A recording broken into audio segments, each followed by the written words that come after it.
नमस्कार, मी ॲडव्होकेट शारंगधर पांडे. आपण आज विविध विषयावर व्हिडिओच्या माध्यमातून एक दुसऱ्याला बघतच असतो. आपण मला प्रचंड प्रतिसाद देता त्याबद्दल मी खूप खूप आभारी आहे. मी अनेक विषयांवर, अनेक कायदेशीर विषयांवर तुम्हाला माहिती देत असतो. कायद्यांबद्दल माहिती देत असतो. त्याच्याबद्दलचे सोल्युशन्स मी देत असतो. सल्ले पण देतो आणि माझ्या बघण्यात आलेल्या अनुभवाच्या बेसवर अनेक जे अनुभव असतात ते सुद्धा मी शेअर करत असतो. त्याचपैकी एक आत्ता आहे, आजचा विषय जो आहे की एखादा गुन्हेगार जर फरार असेल, तर फरार गुन्हेगाराला अँटिसिपेटरी बेल म्हणजे अटकपूर्व जामीन मंजूर होऊ शकते का? असा तो विषय आहे. काही नक्कीच म्हणजे हो, पण याचं उत्तर असं आहे की काही ठराविक याच्यात होते. कारण की अनेकदा जेव्हा गुन्हे दाखल होतात, एफ-आय-आर दाखल होते, तेव्हा ते खोटे गुन्हे असतात, बनावटी असतात. एखाद्याला जाणून-बुजून फसवणूक करण्याच्या हेतूने, ब्लॅकमेल करण्याच्या दृष्टीने किंवा त्रास देण्याच्या हेतूने गुन्हे दाखल केलेले असतात. त्यामध्ये तथ्य नसतं. अ, प्राथमिक दर्शनी सुद्धा असं लक्षात येतं की हा गुन्हा खोटा आहे. पण अशा केसमध्ये आरोपी फरार असताना सुद्धा जामीन मिळू शकतो. अँटिसिपेटरी बेल मिळते. पण गंभीर गुन्हे जेव्हा असतात, गंभीर गुन्हे, त्या गंभीर गुन्ह्यांमध्ये जर आरोपी फरार असेल, म्हणजे जसं की दहशतवाद आहे, मर्डर्स आहेत, खून आहेत, बलात्कार आहेत किंवा खूप मोठी आर्थिक फसवणूक आहे, करोडोंची. सो अशा केसमध्ये जर तुम्ही अँटिसिपेटरी बेल एक्स्पेक्ट करता आहात आणि तुम्हाला असं वाटत असेल की ही अँटिसिपेटरी बेल आम्हाला मिळेल, तर तुम्ही थोडीशी चुकीच्या मार्गावर आहात, असं माझं वैयक्तिक मत आहे.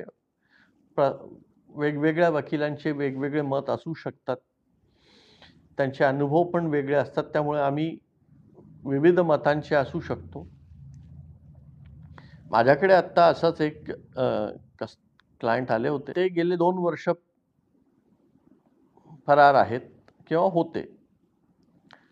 समोर त्यांना माझा व्हिडिओच्या माध्यमातून माझं नाव कळलं. ते मला भेटायला आले. त्यांनी मला विचारलं, की आम्हाला अँटिसिपेटरी बेल मिळवून द्या. म्हटलं, "बाबा ते शक्य होणार नाही. तुम्हाला सरेंडर व्हावं लागेल.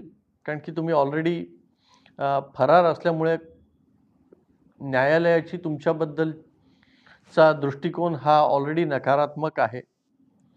आणि त्यातही ज्या प्रकारचा गुन्हा आहे, जी रक्कम तुमच्यावर फसवणुकीची आहे, ती रक्कम खूप मोठी आहे.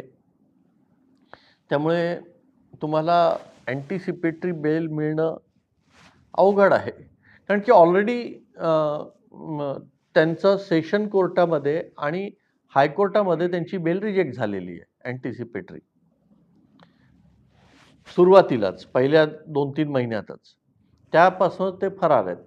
आता त्यांना परत जर अँटिसिपेटरी बेल हवी असेल आणि ते परत प्रयत्न करायचा म्हटलं प्रयत्न मी करू शकतो. पण मी खात्री देऊ शकत नाही, की याच्यात तुम्हाला बेल मिळेल. तर त्यांनी मला एक हे सांगितलं किंवा आमच्या ओळखीचे एक वकील आहेत सुप्रीम कोर्टामध्ये आणि ते आम्हाला ₹15,00,000 जर फी दिली, तर आम्हाला ते खात्रीशीर जामीन मिळून अटकपूर्व जामीन मिळवून देणार आहेत. मी त्यांना हेच सांगितलं किंवा जर ते ₹15,00,000 घेऊन जर करत असतील, तर तुम्ही त्यांच्याकडे नक्कीच जा. मग तुम्ही माझ्याकडे परत का आलात? मग तुम्ही त्यांना पण म्हटलं खात्री करणार आहेत ते. म्हटलं आणि जर समजा नाही झाली, म्हटलं बेल रिजेक्ट झाली, तर मग काय तुमचे ₹15,00,000 परत मिळणार का? नाही. आणि त्यांची केस मी जेव्हा स्टडी केली, तेव्हा एकंदरीतच मला असं वाटतं, की अ, अशा त्यांच्या बाबतीत सुप्रीम कोर्टात सुद्धा अँटिसिपेटरी बेल मिळणं अवघड होणार आहे. त्यामुळे मी त्यांना सल्ला हाच दिलेला आहे, की बाबा फरार होणं काही काळासाठी ठीक समजू शकतो आम्ही किंवा खोट्या गुन्ह्यांमध्ये आम्ही समजू शकतो. त्याच्यात आपण अ, कल्पना येते आणि त्याच्यात न्यायालयसुद्धा त्या दृष्टिकोनातनं बघतं आणि जामीन मंजूर करतं. पण गंभीर गुन्ह्यांमध्ये शक्यता कमी असते. त्यामुळे अशी अटकपूर्व जामीन मिळणं माझ्या दृष्टीने, माझ्या मताने, माझ्या सल्ल्याप्रमाणे अवघड आहे, अशी मिळू शकत नाही. त्यामुळे सरेंडर होणं हा एकमेव आणि अ, योग्य सल्ला आहे असं मला वाटतं. त्यामुळे मला अपेक्षा आहे की तुम्हाला हा व्हिडिओ आवडला असेल. मी खूप छोट्या विषयावर बोललो आज कारण की त्याप्रमाणे मला सल्ला विचारण्यात आला होता आणि मला असं वाटलं की ह्या प्रकारचे अ, अडचणी अनेक लोकांपर्यंत असतील. त्यामुळे त्यांना कळावं म्हणून मी हा माझा व्हिडिओ बनवला आहे. अपेक्षा करतो तुम्हाला आवडला असेल. परत नवीन एखाद्या विषयावर बोलायला भेटूया. नमस्कार.